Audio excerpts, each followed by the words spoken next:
for number 3, the directions were find the GCF of each pair of monomial. Now again, this is a monomial here and this is a monomial here.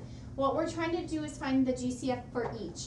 So what I've suggested is rewriting this as 18CD, which means 18 times C times D, and then 30 times C times D.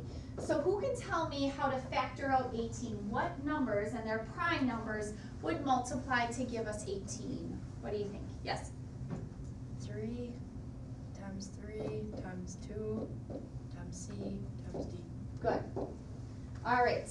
Who can then tell me what 30 CD would factor out to be?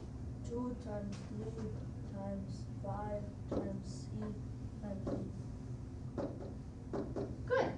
Now the next step in our notes were to circle everything that they have in common. Now typically I write my numbers in order so it's a little easier to find, but it still will work. So we have a 2 in common, write it down once. We have a 3 in common, write it down once. We have a C in common, write it down once. And we have a D in common, write it down once. This one still has a 3 and this one still has a 5. They're not in common, you can't use it. So now we need to actually solve this. So 2 times 3 is 6 times C times D. So your answer, GCF, is going to equal 6CD. All right, so number 4, I'm going to write out number 4, some of the work up here. So again, what we're going to do is we're going to factor the 36x and the 24. I'm going to write it up here though. So 36x and 24. So who could tell me what would 36 factor out to be? 2 times 2 times 3 times 3 times x. Okay, so 4 and 9, 4 times 9. Good. All right, what about the 24? What would 24 factor out to be? Yep. 3 times 2 times 2 times 2 times That's it? Okay, good.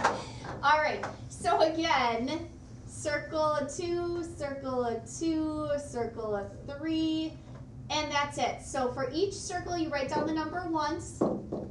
So 2 times 2 is 4, times 3 is 12. I do want you guys to do this on your assignment today. I want, for 1 point, you to write your GCF equals 12. That's going to be 1 point. The second point is now for you to factor this out of this linear expression. So what we said is once you find the GCF, write it outside the set of parentheses. So we're going to put a parentheses and the 12 is outside of it. Next, we want to say 12 goes into 36x how many times then? Anyone know? It's basically saying 36 divided by 12 is what? Yeah. 3. 3 and an x plus 24 now divided by 12 is what? 2. 2. So this is your second point. But I was suggesting to students to double check. What I would do is now distribute it and actually see if you get the correct answer. So distribute the 12 here and here. So 12 times 3x is what? Oh, 36x plus 12 times 2 is 24. This is exactly what we started with here. So again, these are your 2 points, GCF and your new written linear expression with it factored out.